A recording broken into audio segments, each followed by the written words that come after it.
It is my pleasure to be able to share this space with you all and learn from Jacob White, who is the festival director for the first ever End of the Road Film Festival. Thank you, Jacob, for being here. Come on up.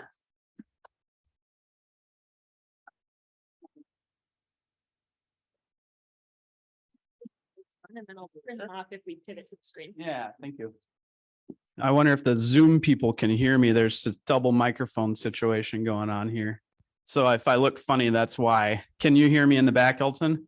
Is this okay? I can hear you on Zoom. All right. I can hear you too. I also went to the community dance last year that they had, and it was a big time. So I love seeing all the different generations of people dancing and hanging out and playing. And so it was a lot of fun. Yeah.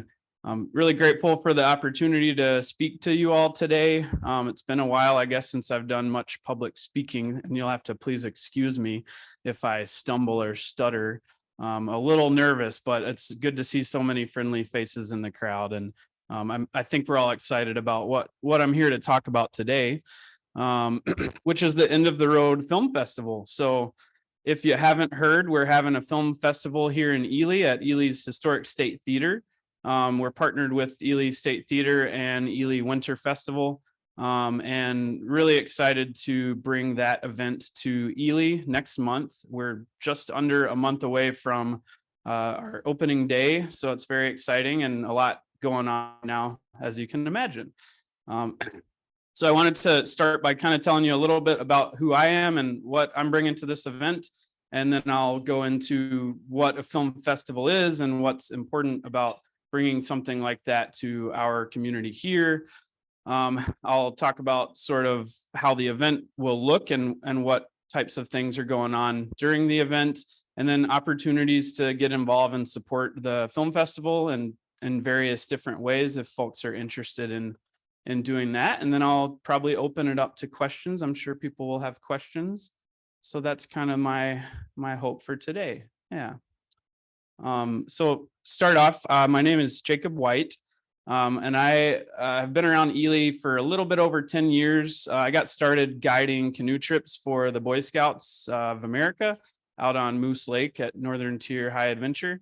And at the same time had the privilege to go to film school in New York City, where I learned the craft of filmmaking and connected with a lot of people in that industry.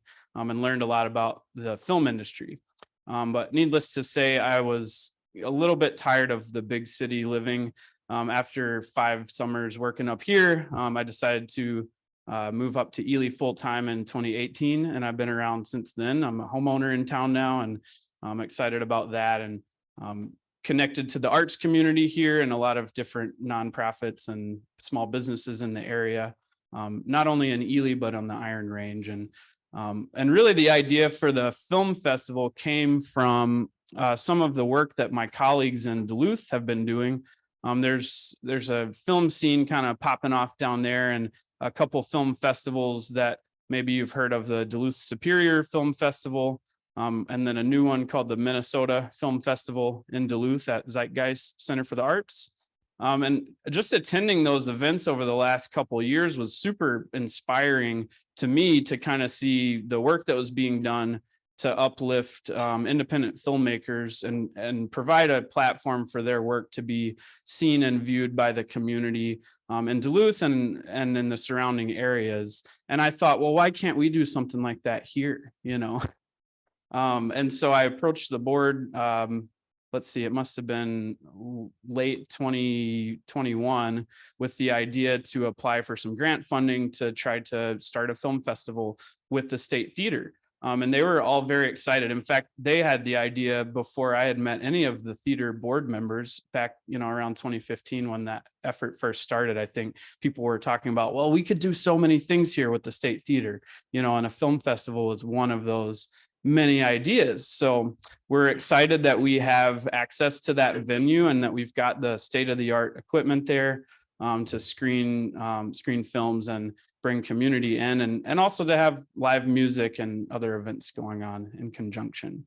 And so, yeah, so what a film festival is First of all, show of hands. Has anyone ever attended a film festival anywhere in the world? Okay, cool. Yeah, nice little contingent of folks. And does anyone have any idea what a film festival is or want to try their hand at that? I like to be interactive and not just hog the mic. Anyone? Go for it. A bunch of films in a short time period, maybe shorter, not major motion pictures, but on a theme maybe. Spot on. Yeah, thank you, Steve. So, and everyone always asks, what's the theme of the End of the Road Film Festival? Well, it's our first year, and I would say our theme is really just bringing community in contact with the film community. There's a variety of types of films. There's a lot of educational and documentary films, you know, thinking our community loves to learn and learn from stories that other people have to tell. And then there's narrative films as well. There's short films and feature films. So it kind of spreads a wide gamut of types of stories. But yes, Steve is right on. It's a short period of time with a whole lot of films playing. So we're going to have films screening in both the State Theater and the Greenstone Cinema, the smaller theater that is right next door. If you haven't been there, they're both really wonderful theater spaces, state of the art. The sound in there is wonderful, and the big screen, it's very exciting to see films on the big screen. And something else that you touched on is that these are not blockbuster films. These aren't films from Hollywood or anything like that. None of these films, in fact, have distribution deals yet, meaning they don't have like a wide distribution to be seen across the country. And I do have to backtrack. There is an exception to that. There's a couple films that have upcoming distribution contracts and deals, which is exciting that we get to see them before they kind of get out to like a wider, wider theatrical run. And some of those might be smaller theatrical runs compared to like your Avatar or Top Gun kind of thing. But we're going to see them here in Ely before many other people in the country get the chance to do that. And then the other piece of a festival is that I guess there's a competition aspect to it. And so we'll have winners, we'll have best film, best cinematography, and other awards that our program team is kind of working through, how we wish to honor these filmmakers for their work. And so there's a lot of benefit as a filmmaker, especially an independent filmmaker, to putting your film into a festival and having it screen in festivals across the country. And one of those is just getting that exposure and having the opportunity for people to see your film, to connect with the audience, to hear their feedback, kind of hang out with them after the film, maybe grab a drink or grab some food or something, and have conversation around the film. But then also, especially if you are winning awards and, some festivals are quite prestigious. I'm sure everyone's heard of Sundance and Tribeca and different film festivals across the world and across the country, where winning an award like that kind of shows the film community at large that you have talent and that you might be worth investing in. And maybe that's how a festival leads to that contact that helps you to land a distribution deal for your film to be seen more widely, or other opportunities, doors open to future funding for independent films. And I keep coming back to harp on what I think is the value of independent film, versus what we can see, more regularly on Netflix or on television or whichever sort of streaming services that you subscribe to. There's a lot of good content out there, and there's a lot of great content out there. And perhaps there's a conversation about how much there is, is it oversaturated? I don't know if I know the answer to that, but I love having those kind of conversations. But really, I think independent filmmakers sort of have a different view of the world that I think is worth uplifting and celebrating. And a lot of times introduce us to stories and ideas that we may not have been exposed to before. And I think that's, to me, what is most exciting about bringing the festival to Ely, because I think, our community loves to learn from people that are different than us. And I think there's going to be a great opportunity for folks to do that. So I'll pause. I've got someone with a question. And Bill, what can I answer for you? Competition. So it's a competition between filmmakers to get into the festival? I don't know. And is there competition between festivals to get films? Yeah, great questions. Yeah, absolutely. So we received this first year over 160 film submissions, which is quite a few films to sit and watch through, right? Like and I'm really grateful we had a team of programmers that are all local folks living in Ely here that were able to watch through all of those films and discuss them and sometimes debate them, which ones we liked over the others. Some, it was quite obvious, if it was sort of a British comedy that was made by some amateur first time feature filmmakers and it didn't really work for us or didn't make us laugh that much, like that was pretty easy to say, that might not be the best one for Ely, especially not the first year. But then on the other hand, there were some films that were immediately a yes from everyone on the team, such as After Antarctica about everyone knows Will Steger. So, that one is going to be a big hit. And we chose that as our opening night film, thinking that might draw a large crowd of folks like it did this summer. And so among those over 160 submissions, we have to screen all of those films over the course of, I think we started in May or June watching submissions. And I should have looked, I forget exactly how many hours of film that was that we watched through. We had to cut that down and to fit a 4-day program. And so what we have now are, I think, 28 or 29 feature length films. And we define that as anything over 40 minutes. So some features are 2 hours, but some are like 40 minutes, 50 minutes, 1 hour and 5 minutes. Sometimes documentary filmmakers keep it under an hour thinking, oh, maybe they'll play this on PBS or on television or something like that. So we've got a wide variety of features and then the short films, we organize those kind of by theme and what sort of ties them together. So we have short film blocks, basically somewhere between 1 to 2 hours of short films, and they're all related by some kind of theme. So we did the best we could to tie them together and to market them so folks can seek out what seems most interesting to them and what short films that they want to see. And so there is that level of competition too, then for the filmmakers who are submitting to festivals, knowing that different festivals are going to have different criteria by which they judge the films.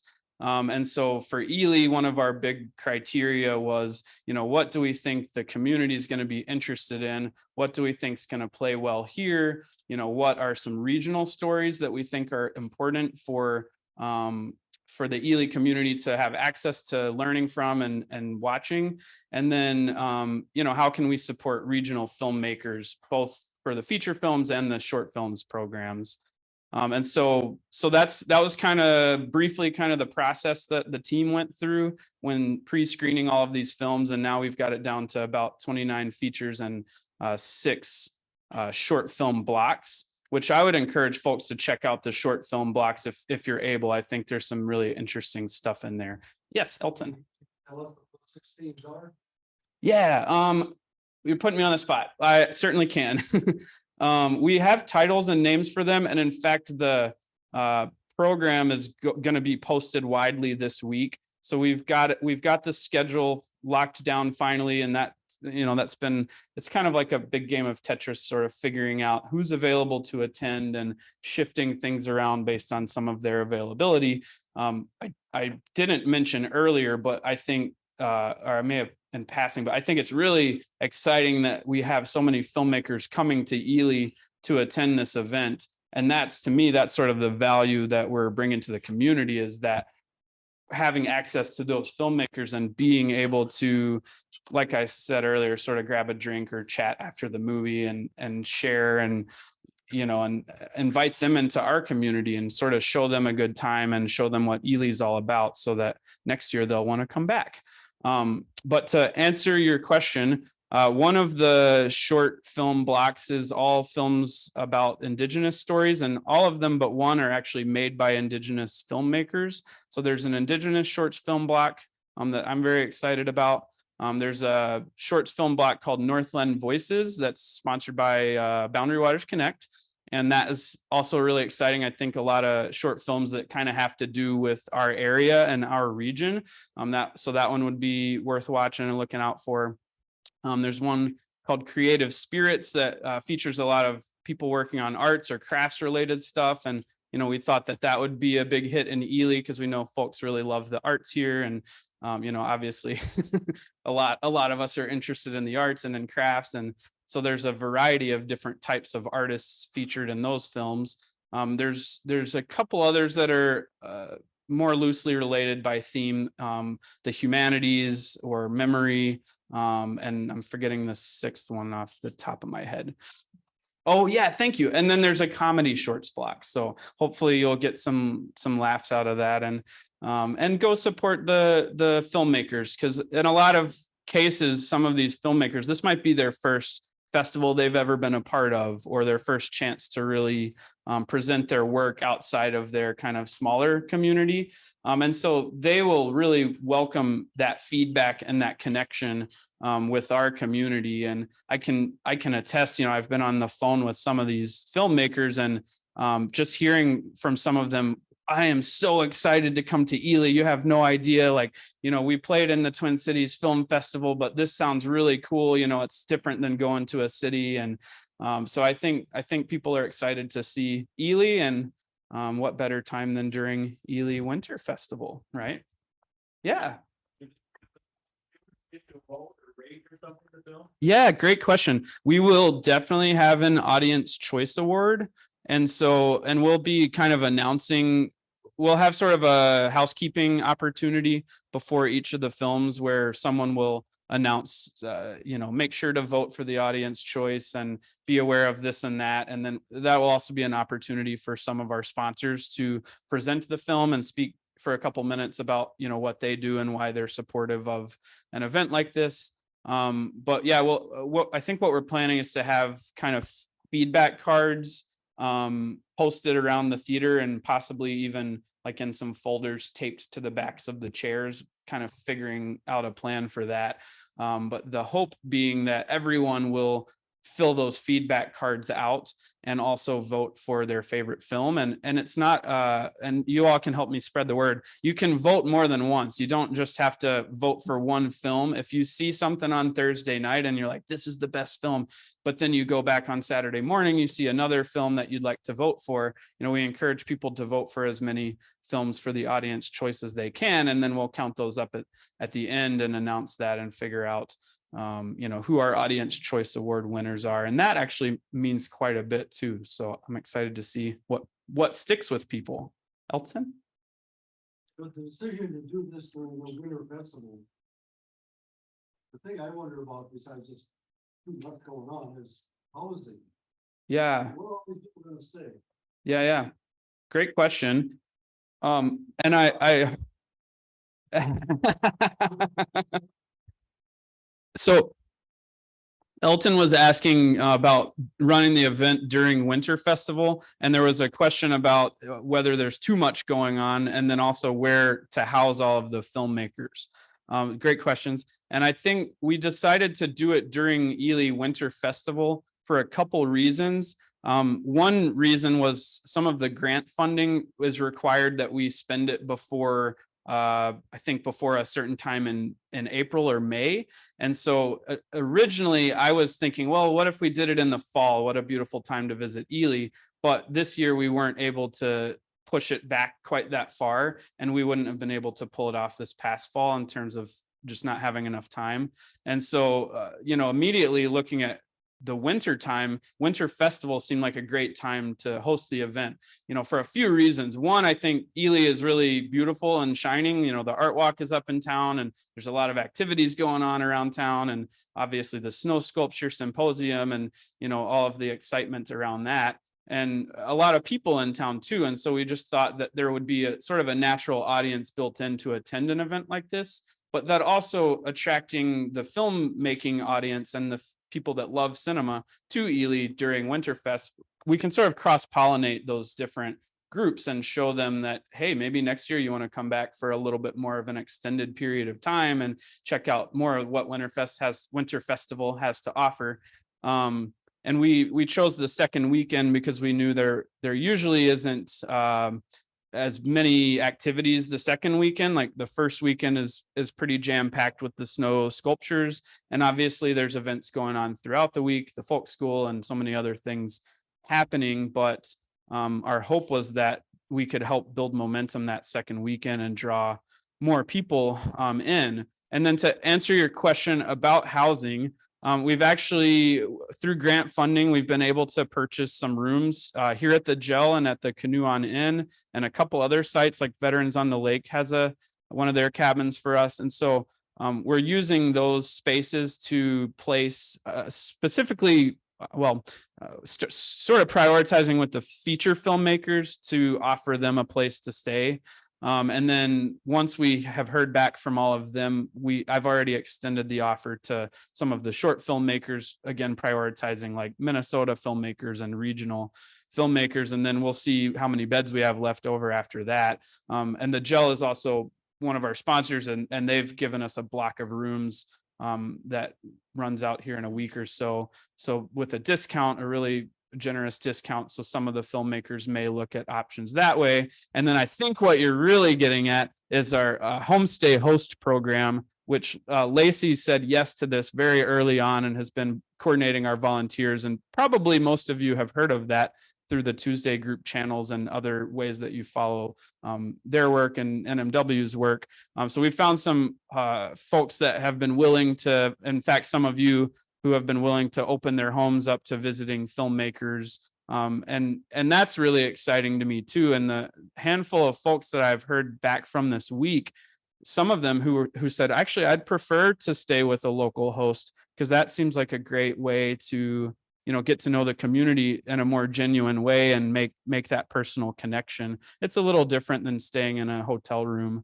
And so I'm sure Lacey will follow up. We'll certainly have opportunities if others wanted to potentially host a visiting filmmaker. It's kind of like having a foreign exchange student or something like that, for a couple nights or a few nights over the weekend. And so those are our main lodging options. That I haven't heard that we've got to the point yet where we're out of beds in town, but I certainly hope we don't run out, but I'm also grateful that we will be filling so many of those. And hopefully, folks will come to town, spend some money in the restaurants and the stores and things like that. So yeah, other questions? Hey. Great question. So this year, I think we're planning on putting any proceeds towards next year's event. So most of our funding has come from grants this year. And we're working towards getting to a point where we can be financially sustainable. And I think I mentioned that it's an official event of the state theater. So my hope is that we can continue that relationship with the state, and rather than trying to form some other organization for funding, sort of help put the state on the map and draw people to Ely and let them know that the state theater is a good place to stop on their way out into the woods or whatever else they might be doing. And so, so that currently our plan is just kind of lump all that towards next year's budget for next year's event. There were some expenses this year that will be kind of evergreen, and we'll have to reassess after the event, what do we need to actually do this next year and ongoing, and hopefully that answers your question. Yeah, I'm also interested in opportunities and ways to give back to the community in the future. I've talked with some folks, it's not official or anything, but we are interested in providing funding to youth that might want to make films. And there's some efforts to teach young people in town kind of the media skills required to make films. In fact, my colleague Kurt Lane and Todd Crago, many of you know, they've volunteered a bunch of hours with Ely Community Resource and their video production club. So it just seems like a perfect outlet for these students to and young people to possibly make films in the future and then have a place for them to play at the festival and, you know, to be proud of their work and what they're doing. So I don't know what that looks like now, but maybe in the future we'll be able to, you know, fundraise to have scholarships for youth to make films that could then later screen in the festival. And there's a lot of ideas. So, yeah. Hey, Lacey. Sure. Yeah. Treasure theater. It's amazing to me how expensive it is to put on a film. It's just, the amount of money that's made on ticket sales is nice, wonderful, but it doesn't go very far covering the cost of the film. So, we are very thankful for all the grant and the donors and the contributors to this festival. Thank you all. Yeah, thank you, Dennis. And to that note, and something Bill asked earlier has sparked me thinking, like, you asked whether festivals compete for films, and there is some aspect to that too. Like, some festivals really value a premiere status screening. You know, if this is the first time this film has played, the thinking being that more people might be likely to come and attend a film like that if it hasn't already been seen elsewhere.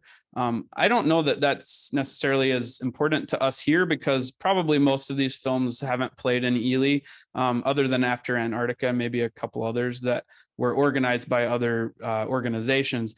But you know, there is certainly that sort of thing to consider, that you know, there are other festivals in Minnesota, but I don't see End of the Road Film Festival, or EARF, as necessarily competitive with them. But it's more important, I think, to kind of try to collaborate and work together and share resources amongst one another and build off of others' programming. So that's more where I come from, is like, how can we collaborate to make this work? And then there's certainly, in terms of grant funding and what's required to raise money to put something like this on and be able to bring the filmmakers to town and pay the staff and do the marketing and rent the theater and all the other costs that might go into something like this.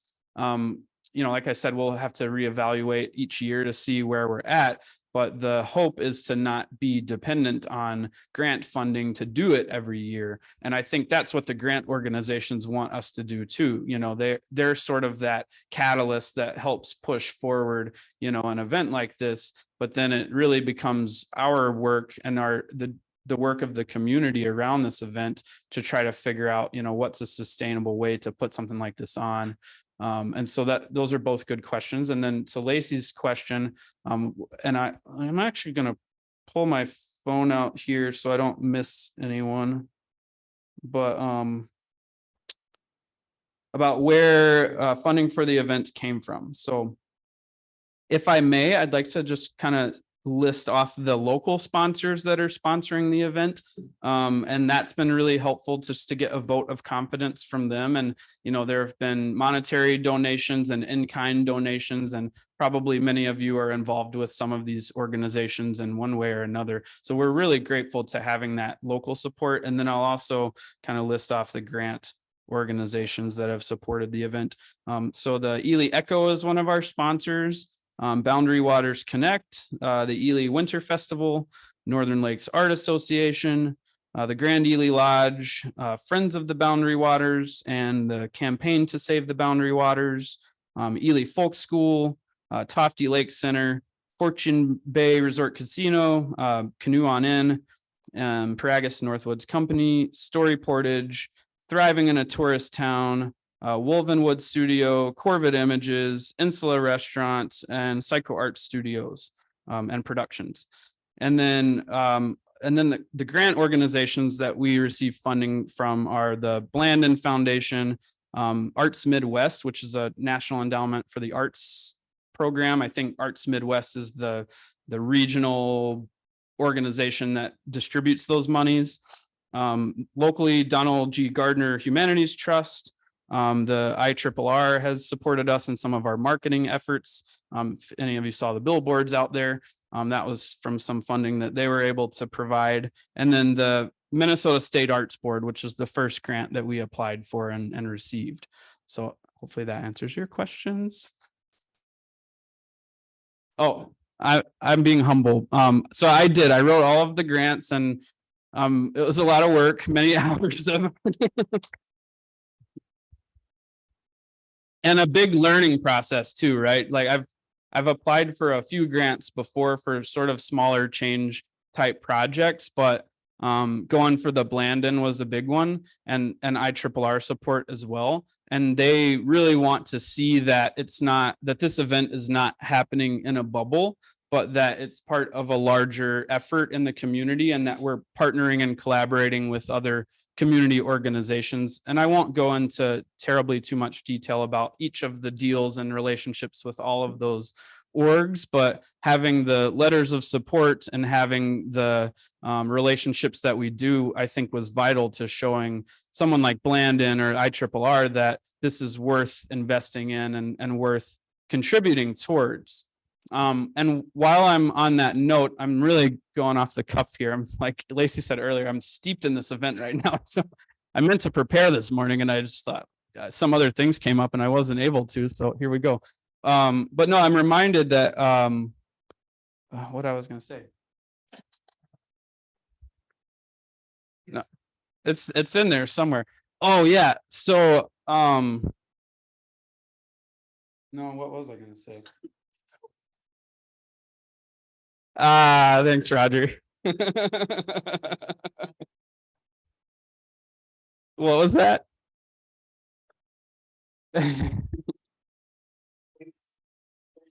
It was somewhere in there. Now I forgot what I was gonna say. Oh, I'll loop back to no. Talk about how this works, pricing wise, ticket wise. Sure. Yeah, we can do that. In fact, we should talk about that. So maybe it looks a little steep. Oh, a festival pass costs $75. That's kind of a lot for a weekend event. And the reason for that is that there is so much to experience and be a part of. So during those 4 days, like 34 different screening events, the features and the shorts blocks. We also have a live concert on Saturday night. We've got workshops from a couple film organizations in northern Minnesota that are presenting on their work. And we're also giving like a collector cup and a t-shirt away to everyone that buys a pass. So there's some perks in there, and I think we priced it in a way that seemed reasonable and accessible to the community. And so if you buy a pass, you basically have access to the full event. Meaning you could go to any film or any concert that we're putting on. But everyone should know, and we'll do our best to market this the first year, that just because you have the pass doesn't mean that you necessarily booked your seats for a particular screening. So we'll send an email probably next week out to all of our pass holders with instructions. With your pass, you have to log into a member system that the State Theater has through their point of sale system.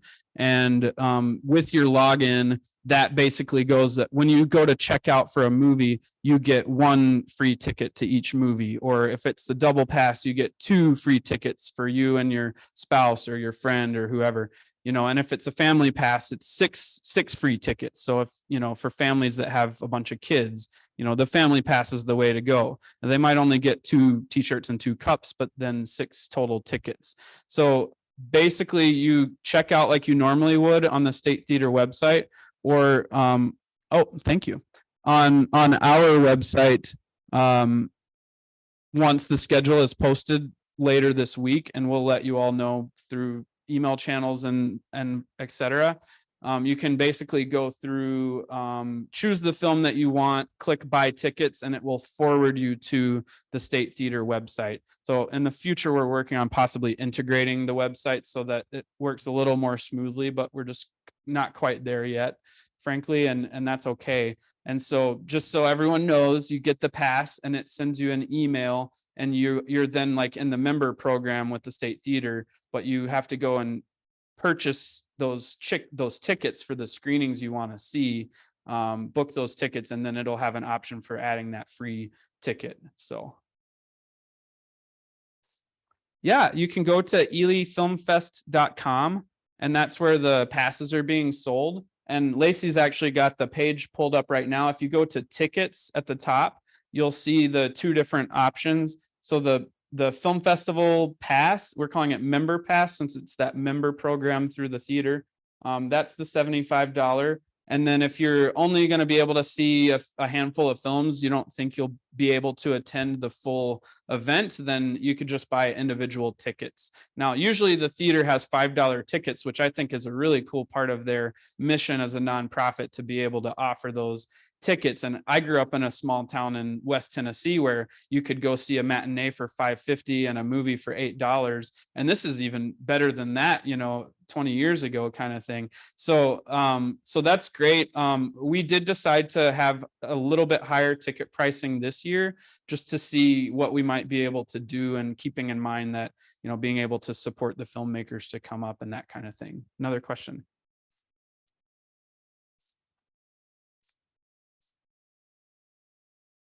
Ooh, that's a good question. You can go into the theater during a time that they're open, and they do have a means to sell you one right there at the register. So talk with one of the folks that are working at the theater, and they'll hook it up. You still will probably need an email address to be able to sign up for the pass. And then we can try to work with you to do that so that you don't need to necessarily use the computer to do it. It's probably easier to buy them online beforehand, but once the tickets go on sale next week, you could certainly buy a pass and then reserve seats for each of those films that you do want to see. And while I'm on that, I just want to say it's going to be impossible for anyone to watch everything we're playing in that short period of time, because there will be films in the state and in the Greenstone. So, I encourage folks to watch the trailers and read the synopsis of each film and just sort of decide what's a good fit for you. And once we have everything online and we're working on our programs this week, those should be going out in the next couple weeks and distributed around town. They're kind of like 36-page newspapers or 36 or so pages where you can read about each film and sort of see. The centerfold will be the festival at a glance. So you can look at that and say, okay, what time do I have free on Saturday and which films am I going to choose? But, you want to build some time in to have lunch and, and that kind of thing too. So we may have some fanatics that try to see as many films as they can, but even they won't be able to see everything. And so, maybe follow that filmmaker and there'll be another way to catch it later. Lacey. Yeah, sure. So Lacey asked about the lounge, and we're really grateful to Tanner Ott and their business and their family for giving us access to that space, because the Ott family owns that. We call it the third space, and many of you might recognize it as on the corner of 3rd Avenue, right across from the Rockwood there. It's sort of an unfinished space at the theater with a bunch of big windows along 3rd Avenue. And so there's some different ideas about what to do in that space and how to develop it. And hopefully, something will go in there soon. But for now, we're actually going to deck it out and make it our Greenstone Lounge during the film festival. So that it's basically, we're rolling out the red carpet. We've got some area rugs, and we're renting cocktail tables and banquet tables. We'll have a backdrop, like folks can take photos in front of the backdrop, and we'll do some interviews with some of the filmmakers in that space. We also have musicians, a lot of local musicians that are playing kind of short 1-2 hour sets in between some of the films. And so we're just hoping to encourage people to hang around the theater and, get a snack or get a drink and talk about the movies, just as something to do. And especially for folks visiting from out of town who may not have a home to retreat to, kind of thing. So I'm really excited about the Greenstone Lounge, and I'm glad you brought that up, because I think it's going to be an exciting place to just kind of hang around and mingle and talk. Yes. Oh, sorry. Yeah. So if you haven't been to the State Theater, I believe they have a full liquor license. So there's mixed drinks that they serve, and then they've got some drinks on tab there, and some other drinks, some like wine, bottled wine, and some other things, cans, I think. So there's beer and cider and mixed drinks, and they sell waffles and hot chocolate drinks, and I think there's chocolate for the waffles and popcorn and candy, of course.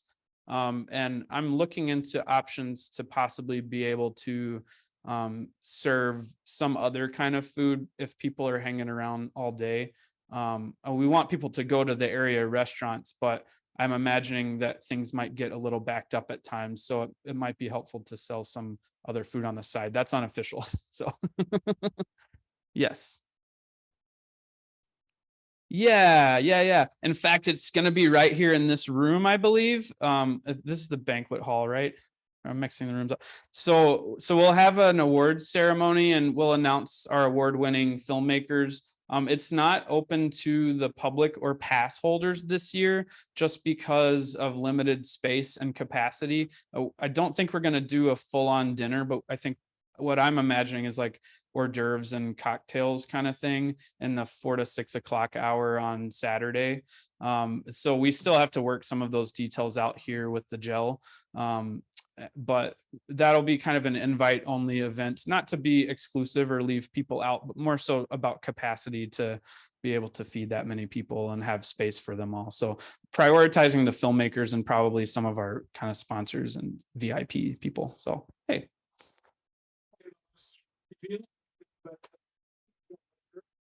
Probably pretty busy with this, but is there going to be actual, maybe future is to have local filmmakers develop? But are there local filmmakers that will be? Yeah. developed? Yeah. And, For sure. I'll repeat Bill's question. Excuse me. So Bill is asking, is there an opportunity for local filmmakers to present their work? And are there any local filmmakers who have work in the show? I know of a couple local films from people that live here. I'm not going to steal their thunder yet. But I also know that there's a lot of films that are about subjects here. So those are interesting. And then in terms of local, meaning Ely, I've worked with a handful of people that shoot video, shoot photography, and have made videos commercially, and then also kind of made documentary films or other types of content. And we haven't seen any submissions from most of them this year. I think just the quick turnaround, that wasn't necessarily something they were planning for this year. And it sometimes takes more than a few months to turn a film project around, especially if you're busy working on other stuff. But certainly my hope is to develop and cultivate a space for local films and local stories to be shared, especially because we have, so many creative folks visiting town. It seems like a really prime opportunity to show off how much, creativity there is here in town. And so a lot of those people I mentioned, the creative folks that I work with in town that many of you might know, are part of the team doing marketing or shooting video and photo behind the scenes at the event, that we can use to promote it and share our stories for next year. And so, just my hope is that people will start to think of this as an annual event that, we could make a film that might play in the film festival, and get creative about how that happens and how that looks. So I don't know if that answers your question or not. Yeah. Yes. Judy? I bought a $5 ticket, and when I have company over during that week from out of town, can we take turns using that one ticket to see? So it isn't just the purchaser specific, anybody can use it. Yeah, so you need to use an email address to sign up for those tickets. But if someone else wanted to go in, let's see, this is kind of like a Peter and Todd question. I'm trying to think through it, how that would work. But basically, if you reserve the ticket, I think you would get an email confirmation that you have a ticket reserved for that time. So someone else might have to, you might have to forward that to them and have them show that at the concession checkout when they're just to say, hey, I bought the ticket already, then they'll sort of check you in on their end, I think is how that would work. The alternative to that, I didn't mention earlier that if you are a pass holder, you can get one free ticket, but you can also get as many other tickets as you want for $5. So that's just sort of another perk we're offering to the pass holders, that, you know, you might have one pass and it may not be worth it for you to buy a double pass or a family pass. But if your spouse or your friend or your family member wants to come with you, you know, you can reserve your seat, and then theirs is only $5 instead of 10. So yeah. Lacey. Oh, great. Mention the opportunity to volunteer. Yes, thanks for the time check and the reminder. So Miss Lacey Squire has really delivered in this great sign up genius platform. And we do have opportunities to volunteer. We're breaking it down into kind of 3-hour shifts, which is subject to shift around a little bit as we get a little bit closer and figure out exactly what our needs are. But basically, if I'm one person and I sign up to volunteer for 3 hours, I think that earns me 2 tickets that I can use to any screening. And I think we probably still need to determine how we're going to deliver on that, but we'll certainly work with the team to make sure that happens well and in a good way. Lacey, did you have anything you wanted to add? I know you're coordinating a lot of this. So there's a platform and a website that shows you the times. Yeah, for I think I computer would people? just add that, you know, we're looking to have people, list doesn't work through there. Sorry. We're hoping to have people at a reception table, just welcoming folks, just being a representative of the film festival at the space, kind of 8 a.m. until 11 p.m. on the days the festival's happening. So that should be a pretty user-friendly opportunity. We'll provide all the training you need. We're also looking for people to be floaters who might be able to run an errand or lift some boxes or sweep some theater floors at the end of a film. And then we have some like special events. There's going to be an after party at the boathouse. So, my point is that the need for volunteerism is quite high. I think we have like 30 plus shifts that are, I mean, it's probably way more than that, actually. It might be. I should Yeah. know the number. That's okay. We just finalized the schedule like yesterday. Yeah, and I just wanted to put this on the screen so that you could see what it looks like. So you can see like, oh, I could see that there's one spot available to work the reception table the evening of Thursday the 9th, and I'd be working with Ian Law. Well, doesn't that sound great? I totally have so many questions for Ian Law. I want to join him and corner him.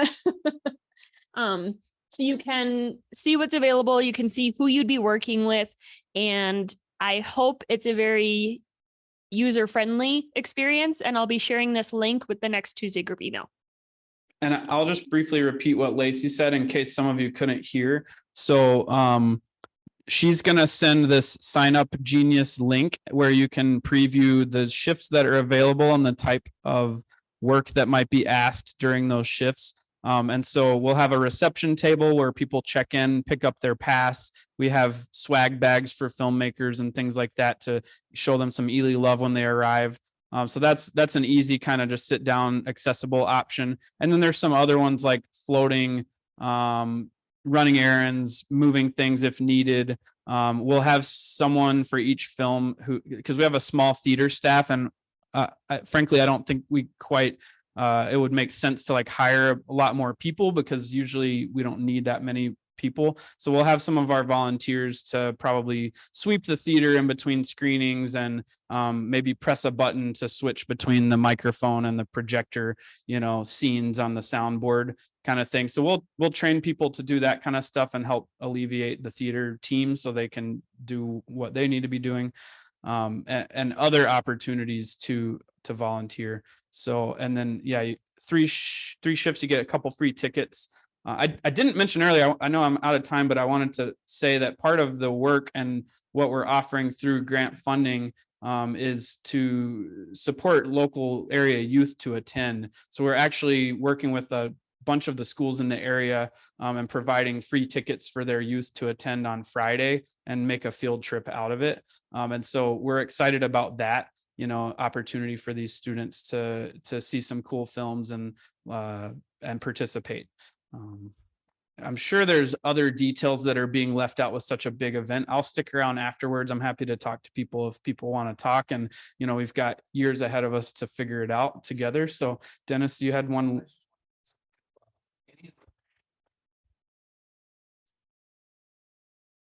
Good question. Any of them, national or international premiere? Good question. So yes, we have determined that after Antarctica is going to play again on Sunday, in case people happen to miss it on Thursday night. We just feel like, when it played at the theater this summer, I think there might have been 300 people there or something. So I'm expecting that a lot of folks will come out for that. And if someone misses it or decides to see the other film that night, we want to provide a chance for them to catch that. As our opening night film. It's not a world or national premiere. That's a good question. I haven't really had the time to vet whether any of them are in fact festival premieres. I think some of the shorts definitely are, and maybe a few of the features are as well. But this year that wasn't necessarily the priority for the festival team, and maybe next year we'll look to that in a different way. So, yeah. Well, thank you, David. Ooh, that's a good question. I haven't been reported the numbers since last week, and it was 65 passes at that time.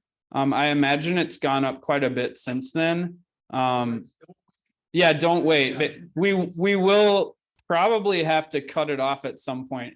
I need to talk with the team about that and see if we have a hard cutoff, but our pass holders are the first people that are going to get an email about, hey, tickets are on sale. Make sure to reserve the seats for the shows that you want. Because especially in the Greenstone, there's only 50 seats in there. And, once those 50 seats are gone, we just can't, no one else can see it at that time.